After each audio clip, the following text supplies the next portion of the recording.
and we got to talk Hard Knocks. First episode aired last night. Hard Knocks with the Chicago Bears. Obviously, one of their main storylines will be Caleb Williams. I did post a poll on the YouTube channel last night. It was what is going to be the first scene of Hard Knocks? So you always kind of know how Hard Knocks starts. Sometimes it's with a sprinkler, sometimes maybe a blocking sled. Sometimes they jump right into the head coach in that lecture hall. So those were the three options I gave. Yeah, I think I voted sprinkler, but Yeah, that was not the debut.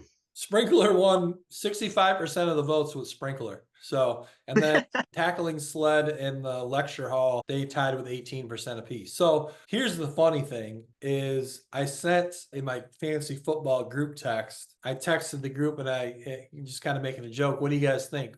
First scene tonight will it be? And I used Sprinkler, I used tackling sled, I used lecture hall, and then I also used will it start out with something to do with Caleb Williams in the draft. But I didn't include that on the YouTube poll for some reason. But that was what it was. That was about Curt. I don't know if we can believe ya. But I will say this, of the options that I did post on the poll, the first one of those options that did show up was the sprinkler scene. Of the three, sprinkler was first, but it was not actually opening the program.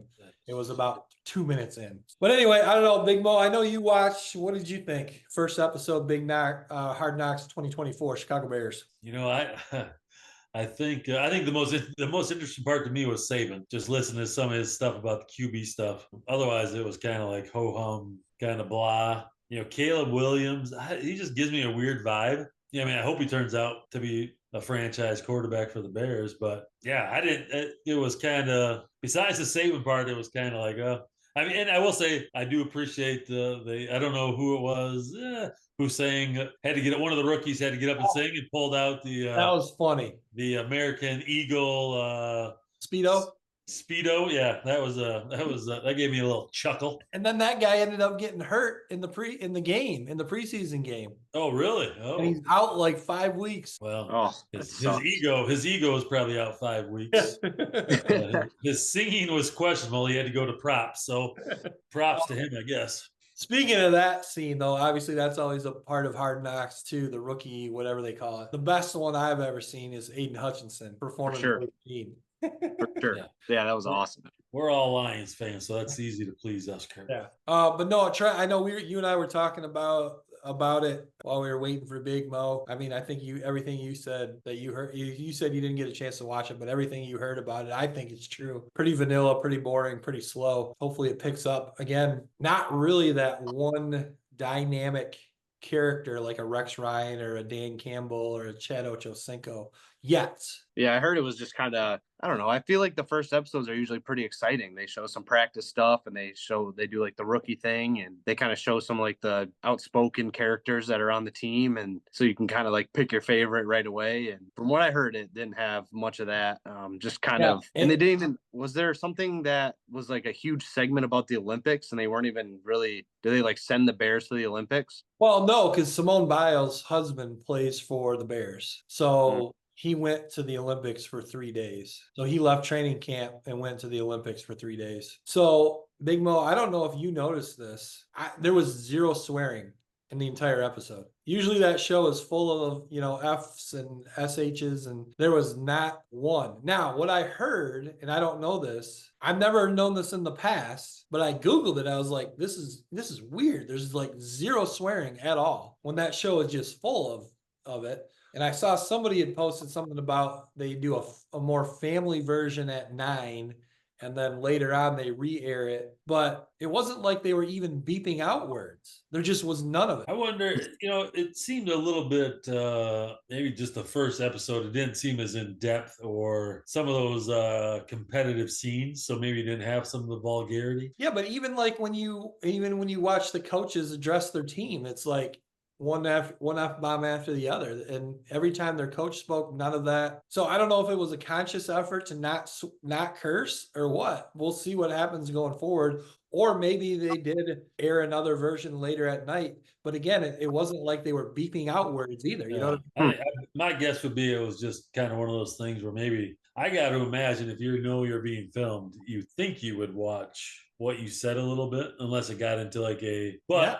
But But- you can say that year after year after year after year. But don't you think it's almost sometimes it was like probably it all depends on which players they show, Yeah. who gets the most time on those, and maybe the people we saw in the first episode, the head coach, Caleb Yeah. Williams, those guys are probably, they're probably again a new rookie, new head coach, right? Second, third year, isn't it? third year. So yeah, maybe they're just maybe they're a little more conscious of. Not that it's a big deal. It's just something that really stood out to me because that show usually, I mean, all the coaches curse like crazy. Curt, we know you like that spicy language, so probably caught your attention more than others. I watched this show year after year after year, and it's just full of cursing, and there was zero. I don't know. I just thought it was interesting. So And you think like football guys, like the hardcore football guy, they just let it fly. They can't. It's like every sentence. But that's why.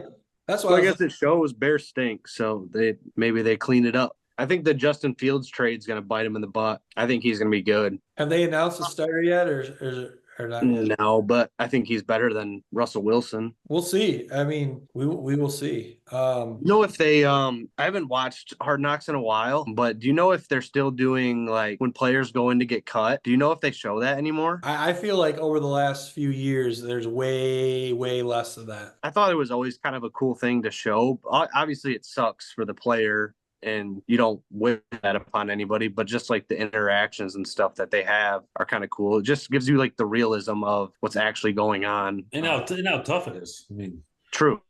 Tough it is to make it in the NFL or any probably pro sport. Yeah. Everybody who's cut has probably been a star somewhere or an elite athlete. Oh, yeah. Yeah. So it definitely gives you that inside perspective. I do feel like the last couple seasons, there's been a lot. They don't really get into that because it was always like the last like couple episodes were a lot of it. Usually, I don't know. Sometimes it was like the strength and conditioning's coach's job for some reason to have to go talk to the players and say, "Hey, you got to go see GM. Bring your playbook."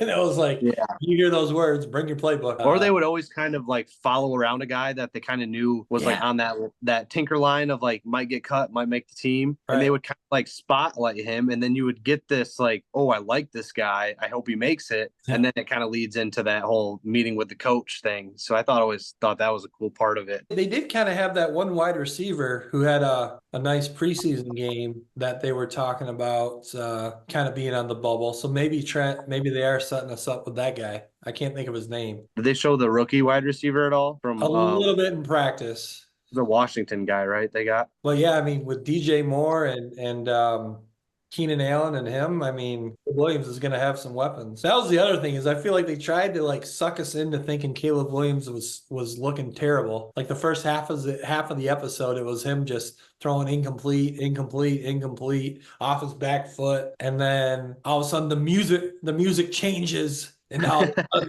all these slow motion, catches, completions and things like that. So I don't know. It'll take him some time to adjust, I'm sure. He'll have some growing pains.